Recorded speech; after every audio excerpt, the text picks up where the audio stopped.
Imagine a world where the very winds could whisper secrets of ancient gods and heroes, a realm where every mountain, river, and tree was imbued with spirit. Welcome to the enigmatic world of Proto-Indo-European mythology. The roots of many myths, right?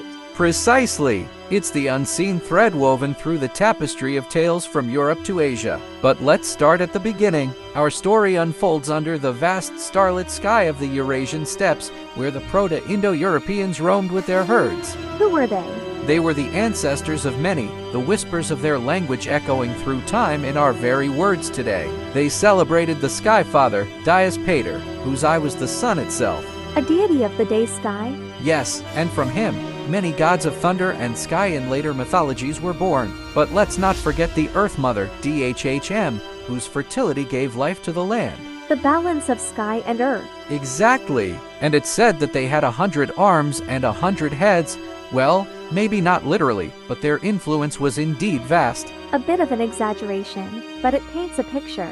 Now, let's delve deeper into their pantheon. The dawn was personified as a goddess, Hss, whose arrival was heralded by the rosy fingers of light piercing the night. Rosy fingers? Sounds like someone I know. Maybe she's an ancestor of yours. But jokes aside, these stories are not just myths. They are the cultural DNA, the blueprint of civilizations to come. The legacy that shapes our stories today.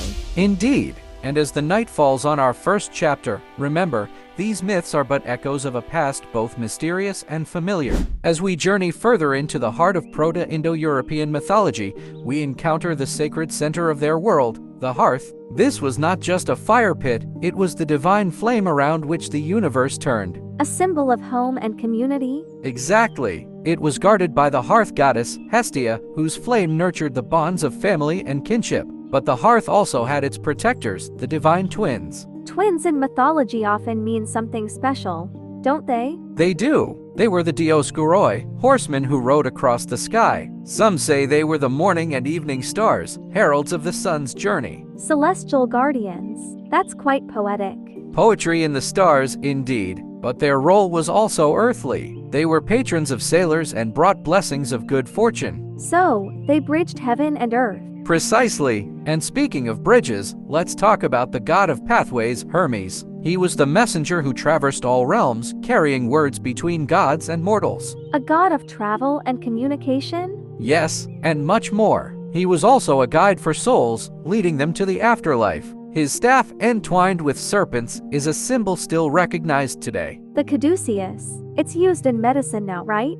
That's right. A legacy that endures beyond myth. Now, as we stoke the flames of the hearth and gaze upon the stars, we see the myths alive in the world around us. It's like uncovering hidden connections in our everyday lives.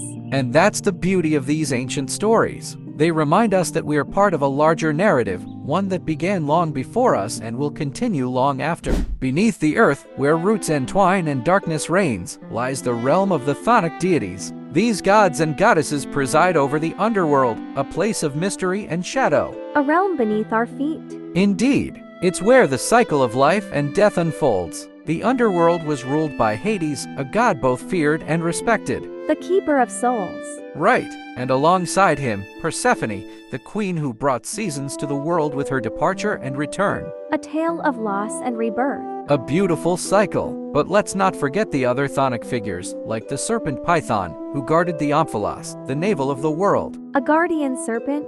Yes, but fear not, for it was slain by Apollo, symbolizing the triumph of light over darkness. A victory of the sun god. Exactly. And speaking of victories, there were also the Erinyes, the Furies, who pursued the wrongdoers with relentless justice. Enforcers of the moral order. Precisely. Their presence ensured that no crime went unpunished. Now, as we emerge from the shadows of the underworld, we carry with us the tales of justice, balance, and the eternal cycle of life and death. It's a reminder of the natural order of things. And that, my friend, is the essence of these myths. They teach us about the harmony of existence, the dance of light and shadow. Now, let us turn the pages to the chapter of heroes, where demigods walk the earth, their deeds etched into the stars as constellations. The stories of heroes that inspire us.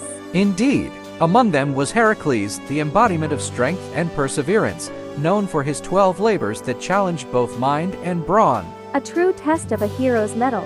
Absolutely. And then there was Achilles, swift-footed and nearly invincible, whose tale of glory and tragedy is told to this day. His heel, his only weakness. A reminder that even the mightiest have their vulnerabilities. But let's not overlook the cunning Odysseus, whose wit outshone his sword. The clever strategist. Yes, his journey home from Troy is a testament to human ingenuity and resilience. Now, these heroes were not mere mortals. They were half divine, born of gods and humans. What made them so special? They were the bridge between the divine and the mortal, capable of extraordinary feats yet bound by human fate. A blend of the best of both worlds. Precisely. Their stories are not just adventures. They are allegories of our own struggles, aspirations, and the pursuit of excellence. They teach us about ourselves. That's the power of myth. It reflects our deepest desires and fears, guiding us through the odyssey of life. As we reach the final chapter of our journey, we find ourselves in the present, where the ancient myths still echo in the corners of our modern lives. They're still with us.